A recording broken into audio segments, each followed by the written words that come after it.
स्वादंतराचामध्ये तुमचं स्वागत आहे। आज आपण बघणार आहोत एक हेल्दी रेसिपी, ती म्हणजे मोड आलेल्या हिरव्या मुगाचा ढोकळा।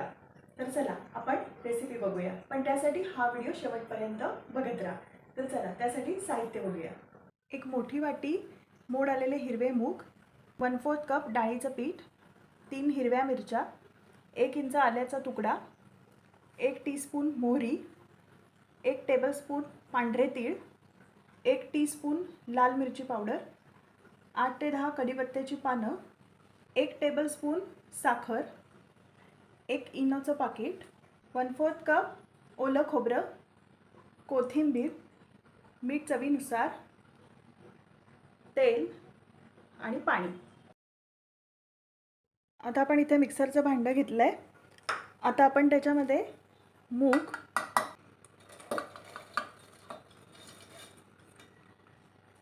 आलं, मिरच्या हे घातलं आहे। आता आपण ह्याच्यात थोडंसं पाणी घालणार आहोत, साधारण हाफ कप। आणि आता आपण हे मिक्सरमधून वाटून काढायचं आहे। अगदी पेस्ट नाही करायचे, असं दरदरीत वाटायचं आहे। तर चला आधी आपण आता वाटून घेऊया। आता आपण इथे एक बाउल घेतलं आहे। आपण इथे आता वाटलेलं मिश्रण काढणार आहोत। हे बघा, अशा पद्धतीने साधारण वाटलं आहे। आता आपण इथे पूर्ण काढून घेऊया। आपण इथे फक्त अर्धा कपच पाणी घातलं होतं, इथे जास्त पातळ करायचं नाही आहे, नाही तर आपला ढोकळा फुलणार नाही।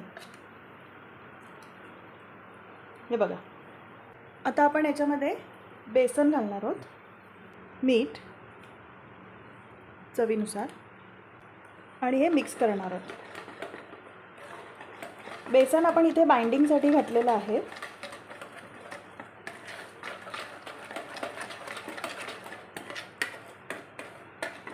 हे आपण छान मिक्स करून घ्यायचं आहे। आता आपण याच्यात एक हाफ टीस्पून साधारण साखर घालणार आहोत आणि हाफ टीस्पून ऑइल घालणार आहोत। आता आपण हे छान मिक्स करून घ्यायचं आहे। इथे आपण साखर याच्यासाठी घातली आहे की आपल्या ढोकळ्याला चांगली जाळी पडेल। हे आपलं छान मिक्स झालेलं आहे। आता आपण हे 5 ते 10 मिनिटं असंच झाकून ठेवायचं आहे आणि मग ढोकळा करायला घ्यायचा आहे। तोपर्यंत आता मी स्टीमर गरम करते आणि तुम्हाला दाखवते। इथे मी स्टीमर घेतलं आहे। आता ह्याच्यात पाणी टाकलं आहे, मी साधारण एक अर्धी बॉटल पाणी टाकलं आहे। आता हे चांगलं उकळलं की आपण ह्याच्यावरती स्टीमरचं जे वरचं भांडं असतं ज्याच्यामध्ये आपण स्टीम करायला ठेवणार ते भांडं ठेवणार आहे। जर तुमच्याकडे स्टीमर नसेल तर तुम्ही कुकरमध्ये बनवला तरी चालेल। कुकरमध्ये बनवताना कुकरमध्ये खाली एक जाळी ठेवायची आहे आणि त्याच्यावरती मग जी डिशमध्ये आपल्याला ढोकळा लावायचा आहे ती डिश ठेवायची। फक्त कुकरचं झाकण लावताना तुम्ही शिटी काढून घ्या आणि कुकरची रिंगसुद्धा काढून घ्या आणि मगच ढोकळा बनवा। आता आपलं हे पाणी उकळेल तर आपण ह्याच्यावरती ही डिश ठेवणार आहोत ज्याच्यामध्ये आपल्याला ढोकळा ठेवायचा आहे, म्हणजे ढोकळ्याची डिश ठेवायची। आता आपण ह्याच्यावरती झाकण ठेवणार आहोत, एक 5 मिनटं चांगलं हीट होऊन देणार आहोत, चांगलं गरम होऊ देणार आहोत आणि मग आपण ढोकळा ठेवायचा। आता आपण इथे ही डिश घेतली ज्याच्यामध्ये आपल्याला ढोकळा लावायचा आहे। तर आपण त्याच्यामध्ये थोडंसं तेल टाकून घेऊया आणि हे छान असं लावून घेऊया, म्हणजे आपलं जेव्हा ढोकळ्याचं बॅटर जेव्हा आपण याच्यात टाकू ते इथे चिकटणार नाही। आपला जेव्हा ढोकळा बनेल तो चिकटणार नाही। आता हे आपलं मगाचं बॅटर आहे तयार झालेलं आहे। आता आपण ह्याच्यामध्ये सोडा घालणार आहोत, जे आपण इनोचं पाकिट घेतलं आहे ते घालणार आहोत। थोडंसं ह्याच्यात जरासं पाणी घालायचं आहे आणि हे छान असं मिक्स करून घ्यायचं आहे।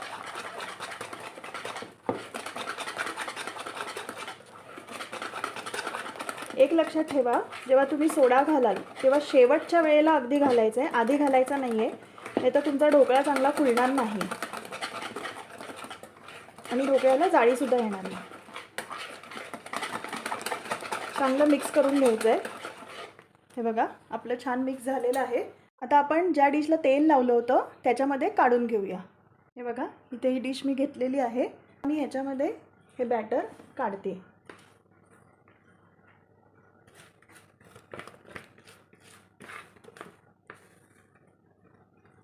हे बघा, हे तर आपलं काढून झालेलं आहे।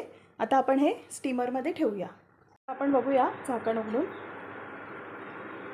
आपला हे स्टीमर चांगला गरम झालेला आहे. आता आपण याच्यामध्ये ही डिश ठेवूया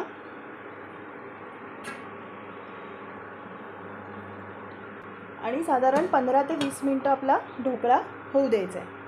आपली 20 मिनटं झालेली आहेत. आता आपण झाकण काढून बघूया आपला ढोकळा शिजला आहे का. बघा आपला ढोकळा झालेला आहे. या बाजूने कढाई सुटलेले आहेत म्हणजे आपला ढोकळा झालेला आहे. आता आपण गॅस बंद करूया आणि काढून घेऊया. हे बघा आपला हा ढोकळा पूर्णपणे झालेला आहे. आता आपण हा 10 ते 15 मिनटं पूर्णपणे गार होऊ द्यायचा आहे आणि मग ह्याच्यावरती आपण फोडणी घालायची. तर चला आता आपण हा 10 ते 15 मिनटं थंड करूया. हे बघा आपला आता ढोकळा पूर्णपणे थंड झालेला आहे. आता आपण फोडणी करून घेऊया. आपण इथे कढई घेतली आहे. आता आपण ह्याच्यामध्ये तेल घालणार आहोत. साधारण 2 टेबलस्पून. आता आपलं तेल तापलेलं आहे. आता आपण ह्याच्यामध्ये मोहरी, तीळ,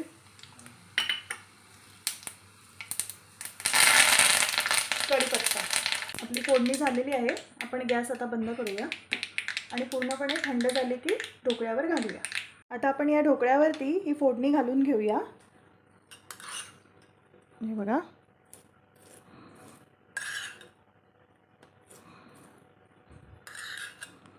सगळीकडे ही फोडणी नीट लागली पाहिजे.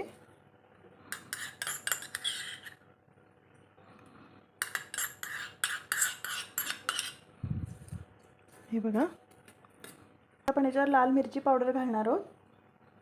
याने खूप छान टेस्ट येईल आणि दिसायलाही खूप छान दिसतं. ओलं खोबरं,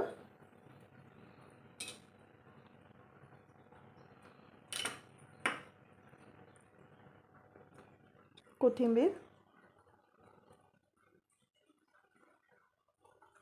आता आपण याचे छान पीस करून घेणार आहोत. आधी पूर्ण आपण कडा काढून घ्यायचे आहेत.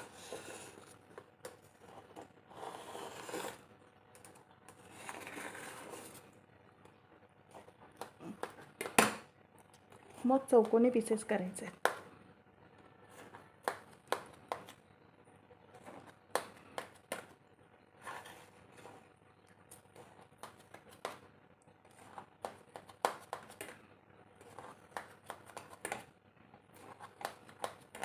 हे बघा आता आपले छान पीसेस करून झाले आहेत. आता हे मी प्लेटमध्ये काढते आणि तुम्हाला दाखवते. बघा तुम्हाला आता दाखवते मी कसा झाला आहे तो. हे बघा असा मऊ पण झाला आहे, हलका पण झाला आहे. याचं टेक्स्चरसुद्धा बघा किती छान आलं आहे. जाळीही खूप छान पडली आणि एकदम मऊ झालं आहे. हे बघा आता मी याचं प्लेटिंग करते आणि तुम्हाला दाखवते.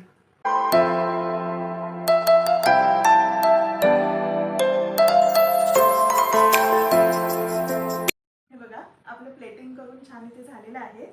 ही रेसिपी तुम्ही नक्की ट्राय करून बघा. हे मोड आलेले जे हिरवे मूग आहेत हे शरीरासाठी खूप चांगले आहेत. यामध्ये फायबरचं प्रमाण खूप जास्त आहे. शिवाय ज्यांना मधुमेह आहे त्यांच्या शरीरातील साखरेचं प्रमाण संतुलित राखण्यास मदत होते. तर ही रेसिपी तुम्ही नक्की ट्राय करून बघा आणि मुलांसाठी तर ही खूपच फायदेमंद आहे. तर आजचा व्हिडिओ तुम्हाला कसा वाटला ते मला कमेंट्स बॉक्समध्ये नक्की कळवायला विसरू नका. त्यासाठी हा व्हिडिओ लाईक करा, शेअर करा, सबस्क्राईब करा, बेल आयकॉनचं बटन दाबायला विसरू नका.